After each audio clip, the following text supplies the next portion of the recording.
Hello and welcome to a slightly different than usual Project Falcon Punch video. It's me, Dan, and the other day I got the chance to play the new game from Supermassive Games, the folks behind Until Dawn. I'm a huge fan of the 2015 game as well as the PSVR side game thing that came out a little over a year later, Until Dawn Rush of Blood. Both were a ton of fun in their own ways. Since then, Supermassive have made a few more VR games, none of which I've played, but they weren't received nearly as well. Oh, and there was that PlayLink game called Hidden Agenda where you use your phones to control characters' outcomes. It was okay, I guess. But now they've gone back to the formula of the first Until Dawn game with their new game, Man of Medan, which is part of an Anthology Series they're calling The Dark Pictures. So yeah, I got to play an early preview of the game in London, which was on the HMS Wellington on the River Thames. Yeah, I got to play the game about a haunted boat on a boat, which was pretty cool, I'm not gonna lie. I also got to chat to some of the guys from Supermassive and Bandai Namco, so you'll get to hear from that interview later in the video. To set you up with what Man of Medan is, it's basically Until Dawn in that you control a handful of characters' actions, what they find, how they talk to each other, and of course determine their fate. The big gimmick with Man of Medan, and I don't mean that in a derogatory way, is its big focus on multiplayer. So you can play it in co-op with a friend as you control different characters. It's actually a really cool concept as you both make separate decisions for separate characters. Shout out to this guy Michael, who I met at this event and played through the demo with. Sometimes it's glaringly obvious when a character is controlled by your co-op friend, as you'll see them awkwardly walk around and bump into you, or you'll have to wait for them to make some decisions, but other times they'll go off and you'll experience totally separate events. At one point I was controlling this character called Julia as she went scuba diving with her boyfriend Alex, but that whole time I thought my co-op buddy Michael was controlling Alex and making his decisions with me underwater. But no, he was up on deck still, flirting with this Fliss chick as Julia's brother Conrad. It's pretty cool stuff. You know, you're even more intoxicating when you're angry.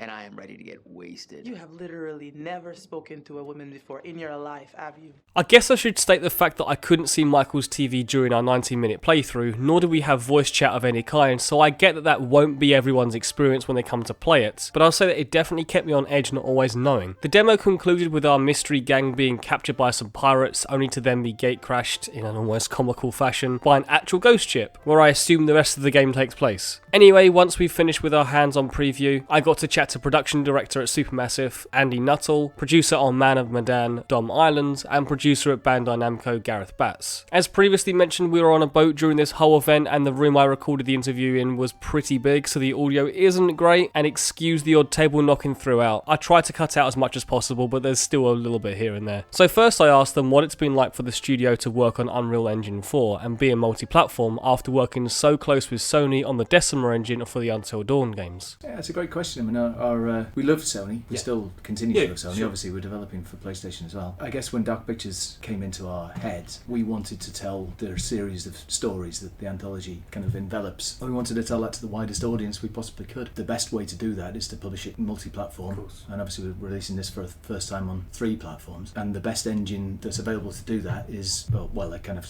a bespoke, not bespoke, what's the word? Modified. Thank you. Modified version of Unreal, which is brilliant for our purposes, and we're really proud of the results. You know, the characters, we obviously over-index on character for our games because they're a narrative delivery vehicle, and they're the things that people see the most kind of up close. So we really tend to over-index on those, and Unreal's brilliant at showing those guys and girls. And then obviously the settings, everything about it really, from a cross-platform point of view, is perfect for us. You may have noticed that the character of Conrad is played by Hollywood star Shawn Ashmore, who's most famous for playing Iceman in the X-Men films, as well as the lead role in Remedy's Quantic Break. So I asked them, how did they get him on board and involved in the project? How we got him on board, I'm not sure. That might be more of a Bandai question. I'm not sure. Well, we wasn't involved in that at the time. I think the key element is that they always look for the best talent and the best fit for the particular character that's been written into this story. Shawn, obviously, is a very talented actor and was a good fit for that particular character. He really enjoyed it as well. He absolutely because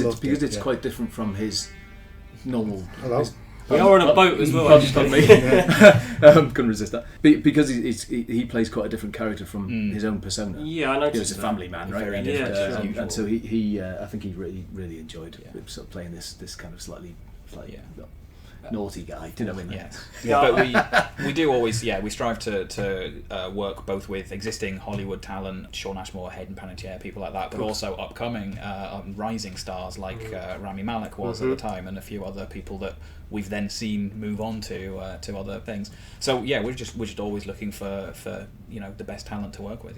One of the things I noticed about the popularity of Until Dawn was that so many people, myself included, played through the game together with friends. So I asked them, was seeing the response to Until Dawn as a fun party game the reason why the Dark Pictures became so multiplayer focused? It was certainly the idea for our multiplayer mode, as in the movie night mode. Yeah, I guess from that, around about the same time, we considered what would it be like if we created a kind of multiplayer model, cooperative one that you could play with a friend, and then what decisions you make not only affect you and your character's kind of progress through the story, but also your friends. You can have some quite profound consequences that you generate for your friend, and that was quite interesting to us. And so when we built this sort of prototype 3 years ago or so, and we started playing it ourselves, we really, we just thought, there's definitely something in this, and we did know it was a big undertaking. We knew that it was going to be complex and weird and difficult, but at the end of it, now we've done it, we're looking back at it and going, why would we not have done this? Because it's brilliant. It's a great single player experience. We'd be really happy if it was just a single player experience,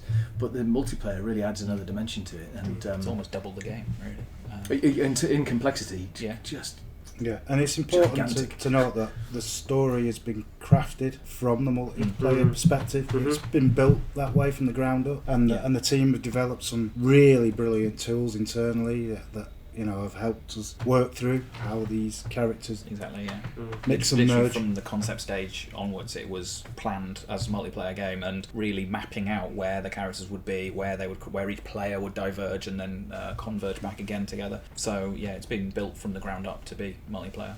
I also asked whether one of their previous games' hidden agenda had any influence on Man of Medan 2, as it was also similar in style to Until Dawn and had a multiplayer element, but you used your mobile phones as controllers. It's closer to what you were saying about how people were playing Until Dawn. We saw people getting in a group together, almost sitting around the couch like they were watching a horror and getting some pizzas in and that kind of thing, and passing the pad between them as they played. And we saw that and we loved it. It was such a emergent and interactive way that they were playing this game that we decided to more formalize it and build it into the game, so that you can now designate a character that you'll control, and as the game moves from one to the other, as you've just seen in Act 1, we'll pass the pad around between a group of up to 5 players and allow them to experience it that same way. As mentioned earlier in the video, the developers have had previous experience with virtual reality, so as an avid fan of PSVR, I asked them why they've moved away from VR with the Dark Pictures Anthology. This particular, the Dark Pictures Anthology is not VR yet. We still love working in VR, and we're always looking to experiment and innovate and so on, and we're never restricting avenues to work with, but this one, it felt correct to make it narrative, a more cinematic game than VR wouldn't suit this particular type of storytelling.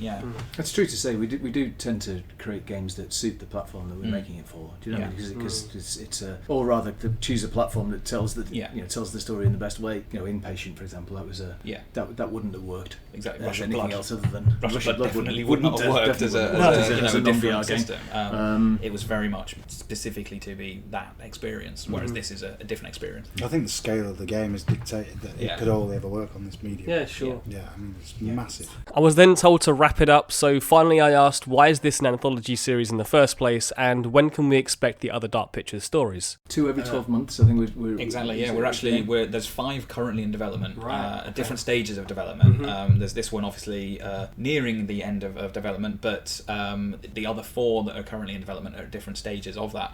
But the plan is to release 2 every 12 months, so it will be a regular. Are they the same actors or different actors or different characters? Totally different. Completely totally different environment. Each of them standalone, independent story, characters, narrative, everything, and they can be played in any order that you want. Even there are certain links between them. There are the curator, for example, is one that you've seen in the downstairs in the demo. That he will be in each of the Dark Pictures stories. And there are other Easter eggs maybe that tie them together, which I won't spoil. But each will also be able to be experienced individually as well. As you might have been able to tell there by the little knock during that segment, that was the end of the interview. Unfortunately, I didn't get time to ask all of my questions, as I wanted to ask about plans for next-gen systems, as they'll inevitably be out before the last Dark Pictures story is released, as well as any plans for the Switch, seeing as this channel is usually pretty Nintendo-focused. But I wouldn't really hold my breath on that last bit. I can't imagine this game coming to the Switch, but who knows? You never know. Anyway, thank you for watching. Let me know your thoughts on Man of Medan and your hopes for the Dark Pictures Anthology, especially if you enjoyed Until Dawn like me. Hope you enjoyed the video, but also let me know if you'd like to see more of this type of interview preview thing on the channel, because I actually rather enjoyed making this. You can listen to the full interview over on my side channel PFP Dan, complete with awkward questioning from me and even more knocks on the table, and the woman in the background telling me to wrap up. Also check out my original playthrough of Until Dawn, which I did way back in 2015 with my friends Ben and Steve, proving the point that that game is indeed great dumb fun with friends. So yeah, go give it a watch.